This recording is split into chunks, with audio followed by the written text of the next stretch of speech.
Assalamualaikum warahmatullahi wabarakatuh. Selamat datang kembali di channel YouTube saya Nur Hamzah Tabing. Kali ini kita akan membahas soal dan jawaban penilaian akhir semester 1 tahun pelajaran 2023-2024 untuk tema 2 kelas 6 sekolah dasar. Mudah-mudahan video ini bermanfaat bagi kita semua. Soal yang pertama untuk mata pelajaran PPKN. Salah satu manfaat dari persatuan dalam melakukan suatu pekerjaan adalah A. Kerja yang berat akan terasa ringan. B. Kerja menghasilkan keuntungan. C. Dalam bekerja mendapat pujian. Dan D. Sama-sama melakukan pekerjaan. Jawaban yang benar adalah A. Kerja yang berat akan terasa ringan. Berikutnya soal yang kedua. Meskipun kita berbeda suku dan agama, kita harus hidup rukun. Sebagaimana semboyan Bhinneka Tunggal Ika yang artinya adalah A. Berbeda-beda suku dan agama. B. Berbeda-beda tapi tetap sama. C. Walaupun berbeda tapi tetap satu. D. Walaupun berbeda tapi tetap maju. Jawaban yang benar adalah C. Walaupun berbeda tapi tetap satu. Selanjutnya soal yang ketiga. Di bawah ini yang merupakan kegiatan penerapan nilai Pancasila tentang persatuan adalah A. Menengok orang yang sedang sakit. B. Membantu orang yang sedang kesusahan. C. Bergotong royong membuat jembatan. Dan D. Membersihkan halaman rumah. Jawaban yang benar adalah C, yaitu bergotong royong membuat jembatan. Soal berikutnya. Ada beberapa sikap yang diperlukan untuk mencapai persatuan dalam perbedaan. Di bawah ini yang bukan merupakan sikap tersebut adalah A. Memaksakan kehendak sendiri. B. Peduli terhadap sesama. C. Toleransi kepada orang lain. Dan D. Mendahulukan kepentingan bersama. Jawaban yang benar adalah A, yaitu memaksakan kehendak sendiri. Berikutnya soal yang kelima. Kerjasama merupakan sikap dalam pengamalan Pancasila. Sila ke A. 1, B. 2, C. 3, dan D. 4. Jawaban yang benar adalah C, yaitu sila ketiga. Karena kerjasama merupakan sikap dalam pengamalan Pancasila, yaitu sila ketiga. Berikutnya soal ke-6. Kegiatan berikut yang dapat meningkatkan semangat persatuan dan kesatuan masyarakat adalah A. Melakukan kegiatan yang dapat mengharumkan nama bangsa. B. Membeli hasil produk dalam negeri. C. Berani membela kebenaran dan keadilan. Dan D. Suka bergotong royong menjaga kebersihan lingkungan. Jawaban yang benar adalah D, yaitu suka bergotong royong menjaga kebersihan lingkungan. Soal ke-7, menjaga persatuan dan kesatuan bangsa merupakan kewajiban A. Tentara Nasional Indonesia. B. Seluruh polisi. C. Seluruh rakyat Indonesia. D. Semua pejabat. Jawaban yang benar adalah C. Karena menjaga persatuan dan kesatuan bangsa merupakan kewajiban seluruh rakyat Indonesia. Berikutnya soal yang ke-8. Usaha-usaha dalam menjaga keutuhan NKRI dapat dilakukan dengan cara-cara sebagai berikut. Kecuali A. Memelihara ketertiban dan keamanan. B. Menghindari pertikaian antar suku. C. Menumbuhkan sikap toleransi. Dan D. Menjalin kerjasama dengan negara lain. Jawaban yang benar adalah D. Menjalin kerjasama dengan negara lain. Berikutnya soal yang ke-9. Keragaman suku dan budaya di Indonesia membuat masyarakat di setiap daerah harus hidup dengan A. Sportif. B. Rukun. C. Rela berkorban. Dan D. Tanggung jawab. Jawaban yang benar adalah B, yaitu hidup dengan rukun. Berikutnya soal yang ke-10, soal yang terakhir untuk mata pelajaran PPKN. Kerjasama yang dapat dilakukan dalam rangka menciptakan persatuan dan kesatuan adalah A. Hidup secara individu di lingkungan masyarakat. B. Tidak mau ikut kerja bakti di lingkungan tempat tinggal. C. Mengurus urusan sendiri dan tidak mencampuri urusan orang lain. Dan D. Saling membantu ketika ada warga yang terkena bencana. Jawaban yang benar adalah D, yaitu saling membantu ketika ada warga yang terkena bencana. Baik, kita lanjutkan untuk mata pelajaran bahasa Indonesia. Soal pertama, kalimat yang di dalamnya terkandung sebuah pertanyaan kepada pihak lain yang diajukan untuk memperoleh jawaban dari pihak yang ditanya disebut dengan kalimat titik. A. Kalimat baku. B. Kalimat efektif. C. Kalimat tanya. D. Kalimat utama. Jawaban yang benar adalah C, yaitu kalimat tanya. Berikutnya soal yang kedua. Kata tanya yang digunakan untuk menanyakan sebab atau alasan suatu peristiwa terjadi adalah kata tanya titik. A. Apa? B. Siapa? C. Di mana? Dan D. Mengapa? Jawaban yang benar adalah D, yaitu kata tanya mengapa. Soal berikutnya, kata tanya kapan digunakan untuk menanyakan titik. A. Nama orang. B. Waktu terjadi peristiwa. C. Penyebab terjadi peristiwa. D. Tempat terjadi peristiwa. Jawaban yang benar adalah B, yaitu waktu terjadi peristiwa. Berikutnya soal keempat. Kata tanya yang jawabannya merupakan penjelasan tentang keadaan, cara atau proses terhadap sesuatu hal yang ditanyakan adalah kata tanya titik. A. Bagaimana? B. Mengapa? C. Di mana? D. Berapa? Jawaban yang benar adalah A, yaitu kata tanya bagaimana. Soal berikutnya, kalimat efektif adalah kalimat yang mengandung gagasan pembicara yang terdiri atas titik. A. Kata-kata yang mengandung unsur SPOK. B. Kata-kata yang mempunyai makna. C. Susunan kata-kata yang terpilih. D. Kalimat yang mengandung gagasan utama. Jawaban yang benar adalah A, yaitu kata-kata yang mengandung unsur SPOK. Soal berikutnya, para guru-guru itu sangat bersemangat menjalankan tugasnya. Kalimat efektif dari kalimat ini adalah A. Para guru-guru itu bersemangat menjalankan tugasnya. B. Para guru-guru itu sangat bersemangat dalam tugasnya. C. Guru-guru itu sangat bersemangat menjalankan tugasnya. Dan D. Para guru itu sangat amat bersemangat bertugas. Jawaban yang benar adalah C. Guru-guru itu sangat bersemangat menjalankan tugasnya. Soal ketujuh, perhatikan kalimat berikut. 1. Ibu di depan rumah. 2. Ayah sedang membaca di teras rumah. 3. Adik bermain di ruang tamu. 4. Kemarin nenek dan kakek di sawah. Di antara kalimat tersebut terdapat kalimat yang tidak efektif, yaitu kalimat nomor titik. A. 1 dan 2. B. 2 dan 3. C. 3 dan 4. D. 1 dan 4. Jawaban yang benar adalah nomor 1 dan 4 karena kalimat tersebut tidak memiliki predikat. Berikutnya soal yang ke-8. Kata yang digunakan dalam situasi resmi serta sesuai pengucapan dan penulisan dengan pedoman ejaan yang disempurnakan atau EYD disebut dengan kata titik. A. Efektif. B. Baku. C. Tidak efektif. D. Tidak baku. Jawaban yang benar adalah B, yaitu disebut dengan kata baku. Berikutnya soal yang ke-9.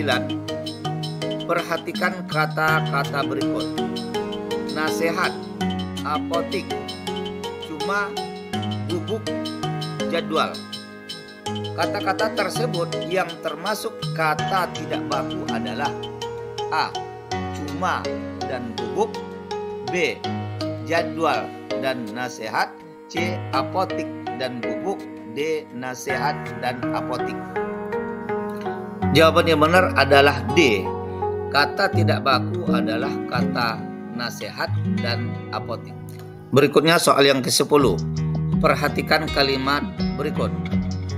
Museum tersebut menyimpan banyak benda-benda keramat. Kalimat tersebut jika dirubah ke dalam kalimat efektif serta memakai kata baku akan menjadi titik. A. Museum tersebut menyimpan banyak benda keramat. B. Museum tersebut banyak benda-benda keramat. C. Museum tersebut menyimpan benda-benda keramat. D. Museum menyimpan banyak benda-benda keramat. Jawaban yang benar adalah A. Museum tersebut menyimpan banyak benda keramat. Baik, kita lanjutkan untuk soal mata pelajaran IPA. Soal yang pertama, cara makhluk hidup untuk menyesuaikan diri dengan lingkungan agar terjaga keberlangsungan hidupnya disebut dengan titik-titik. A. Abrasi, B. Adaptasi, C. Ekolokasi, dan D. Autotomi. Jawaban yang benar adalah B, yaitu disebut dengan adaptasi. Berikutnya soal yang kedua, salah satu tujuan tumbuhan beradaptasi dengan lingkungannya adalah A. Agar terjaga atau terjamin keberlangsungan hidupnya, B. Supaya mendapatkan makanan yang banyak, C. Untuk menjaga cadangan makanan, dan D. Supaya mendapatkan keamanan dirinya. Jawaban yang benar adalah A. Agar terjaga atau terjamin keberlangsungan hidupnya. Selanjutnya soal yang ketiga, salah satu perbedaan antara tumbuhan higrofit dengan tumbuhan xerofit adalah A. Higrofit sebagian tubuhnya ada di permukaan air, sedangkan xerofit hidup di daerah kering. B. Higrofit hidup di daerah kering, sedangkan xerofit sebagian tubuhnya ada di permukaan air. C. Higrofit hidup di daerah lembab, sedangkan xerofit hidup di daerah kering. D. Higrofit hidup di daerah kering, sedangkan xerofit hidup di daerah lembab. Jawaban yang benar adalah C, yaitu higrofit hidup di daerah lembab, sedangkan xerofit hidup di daerah kering. Tumbuhan berikut yang merupakan tumbuhan xerofit adalah A. Lidah buaya dan kaktus, B. Lidah buaya dan pakis, C. Bambu dan teratai, D. Kangkung dan teratai. Jawaban yang benar adalah A. Yang merupakan tumbuhan xerofit adalah lidah buaya dan kaktus. Berikutnya soal yang kelima, salah satu ciri khusus yang terdapat pada bebek adalah memiliki selaput pada kakinya yang berfungsi untuk A. Berenang, B. Mengais makanan, C. Melompat, D. Mencakar lawan. Jawaban yang benar adalah A, yaitu fungsi selaput pada kaki bebek adalah untuk berenang. Selanjutnya soal yang keenam, di bawah ini yang bukan merupakan ciri-ciri khusus yang terdapat pada cicak adalah A. Memiliki lidah panjang, B. Bisa merubah warna kulit, C. Mampu memutuskan ekor, D. Memiliki perekat pada kaki. Jawaban yang benar adalah B. Bisa merubah warna kulit, karena ini bukan merupakan ciri-ciri khusus dari cicak. Berikutnya soal yang ketujuh, walang sangit merupakan hewan yang memiliki kemampuan mengusir atau mengelabui musuhnya dengan cara titik-titik. A. Mengeluarkan bau busuk, B. Menggigit dan mengeluarkan bisa, C. Mengeluarkan tinta hitam, D. Mengubah warna kulit. Jawaban yang benar adalah A, yaitu mengeluarkan bau busuk. Lanjut soal yang ke-8, salah satu ciri khusus yang dimiliki oleh bunglon adalah kemampuan mengubah warna kulitnya sesuai dengan tempatnya berada. Kemampuan ini disebut dengan titik-titik. A. Kamuflase, B. Autotomi, C. Menggulung diri, D. Mimikri. Jawaban yang benar adalah D, yaitu kemampuan itu disebut dengan mimikri. Berikutnya soal yang ke-9, hewan memiliki manfaat terkait kebutuhan sandak. Di bawah ini contoh hewan yang banyak dimanfaatkan untuk kebutuhan bahan sandak adalah A. Ayam, B. Kucing, C. Unta, D. Domba. Jawaban yang benar adalah D, yaitu domba, karena domba banyak dimanfaatkan untuk kebutuhan bahan sandang. Berikutnya soal yang ke-10. Perhatikan gambar berikut.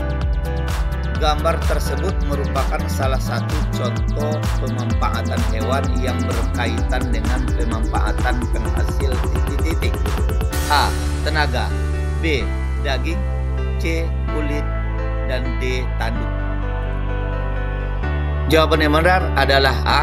Pada gambar tersebut merupakan contoh pemanfaatan hewan yang berkaitan dengan pemanfaatan penghasil tenaga.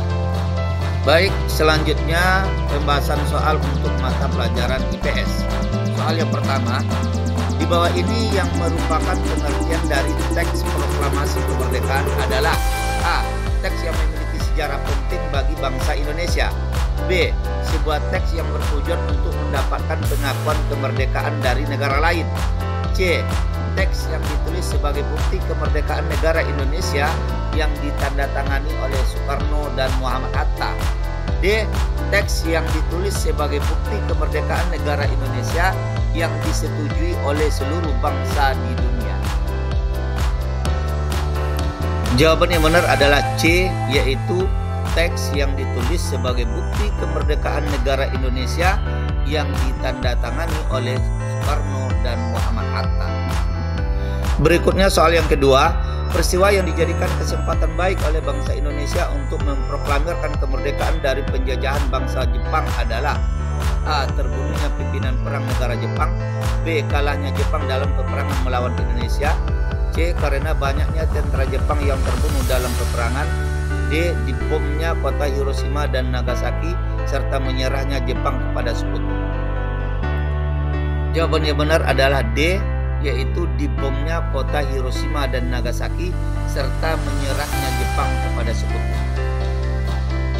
Soal berikutnya, teks proklamasi kemerdekaan Indonesia disusun oleh beberapa orang, antara lain adalah A.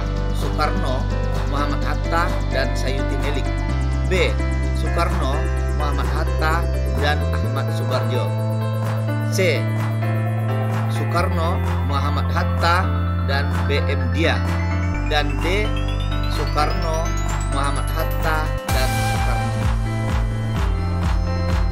Jawaban yang benar adalah B, yaitu Soekarno, Muhammad Hatta, dan Ahmad Subarjo. Selanjutnya soal yang keempat, orang yang mengetik teks proklamasi kemerdekaan Indonesia adalah A. Sayuti Melik, B. B.M. Dia, C. Sudiro, D. Soekarno. Jawaban yang benar adalah A, yaitu yang mengetik teks proklamasi kemerdekaan Indonesia adalah Sayuti Melik. Berikutnya soal yang kelima, Brigadir Jenderal Malabi merupakan pimpinan pasukan Inggris yang terbunuh oleh tentara Indonesia ketika terjadi peperangan di titik A. Pertempuran Surabaya, B. Bandung Lautan Api, C. Pertempuran Ambarawa, D. Pertempuran Medan Area. Jawaban yang benar adalah A, yaitu Pertempuran Surabaya. Berikutnya soal yang keenam, respon atau tanggapan dari para pejuang Indonesia terhadap ultimatum yang diberikan oleh tentara sekutu pada peristiwa Pertempuran Surabaya adalah A. Takut dan melarikan diri ke Jakarta, B. Menolak dan siap berperang mempertahankan kemerdekaan, C. Menyerahkan diri dan seluruh senjatanya, D. Bersiap bernegosiasi dan berunding dengan sekutu. Jawaban yang benar adalah B, yaitu menolak dan siap berperang pertahankan kemerdekaan. Soal berikutnya, salah satu kunci keberhasilan bangsa Indonesia dalam mempertahankan kemerdekaan adalah titik-titik. A. Kecerdasan seluruh rakyat, B. Pasukan lawan yang tidak terlatih, C. Persatuan dan kerjasama antar rakyat, D. Senjata yang sangat modern. Jawaban yang benar adalah C, yaitu persatuan dan kerjasama antar rakyat. Selanjutnya soal yang ke-8, peristiwa Bandung Lautan Api merupakan peristiwa kebakaran besar yang terjadi akibat A. Tentara sekutu membakar kota Bandung, B.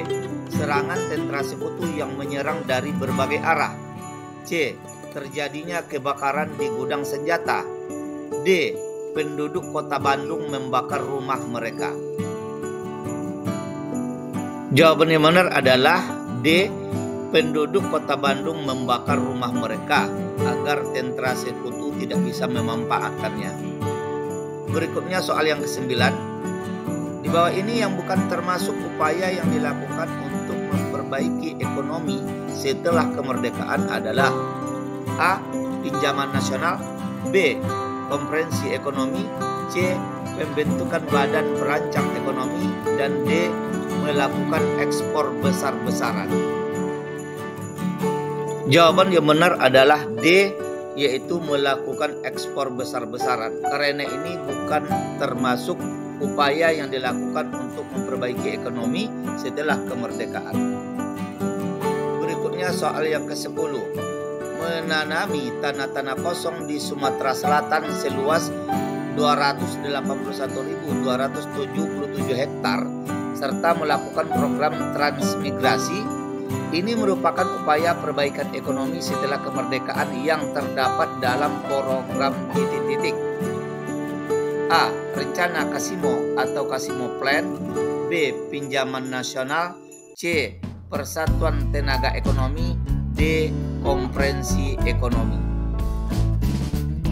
Jawaban yang benar adalah A, yaitu yang terdapat dalam program Rencana Kasimo atau Kasimo Plan.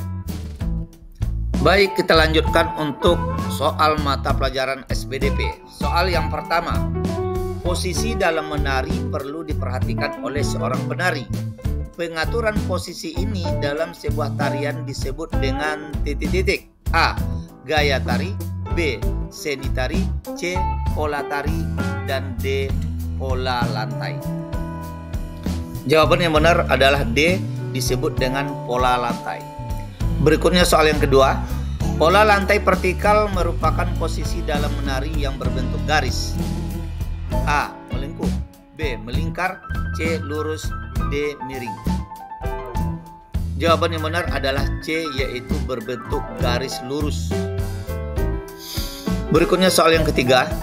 Tari randai adalah tarian adat dari daerah Sumatera Barat yang memakai pola lantai titik-titik. A. Diagonal, B. Vertikal, C. Garis melengkung, D. Garis lurus. Jawaban yang benar adalah C, yaitu pola lantai garis melengkung. Selanjutnya soal yang keempat. Salah satu tarian adat yang berasal dari daerah Riau adalah tari titik-titik. A. Tandak, B. Andun, C. Seodati, dan D. Lego-lego. Jawaban yang benar adalah A, yaitu tari tandak. Berikutnya soal yang kelima. Permainan rangku alu merupakan permainan yang berasal dari daerah titik-titik. A. Nusa Tenggara Barat, B. Nusa Tenggara Timur, C. Sumatera Barat, dan D. Sumatera Selatan. Jawaban yang benar adalah B, yaitu berasal dari daerah Nusa Tenggara Timur. Soal berikutnya. Tari indang sekilas persis sama dengan tarian tradisional dari daerah Aceh, yaitu tari titik-titik. A. Dindin badindin, B. Piring, C. Saman, D. Pendek. Jawaban yang benar adalah C, yaitu tari saman. Selanjutnya soal yang ketujuh. Tari indang merupakan sebuah kesenian tari tradisional yang ada di Sumatera Barat. Lebih tepatnya, tari indang berasal dari kebudayaan masyarakat Minang, yaitu dari titik-titik. A. Bukit Tinggi, B. Pasaman, C. Pariaman, dan D. Sijunjung. Jawaban yang benar adalah C, yaitu dari Pariaman. Lanjut soal yang ke-8.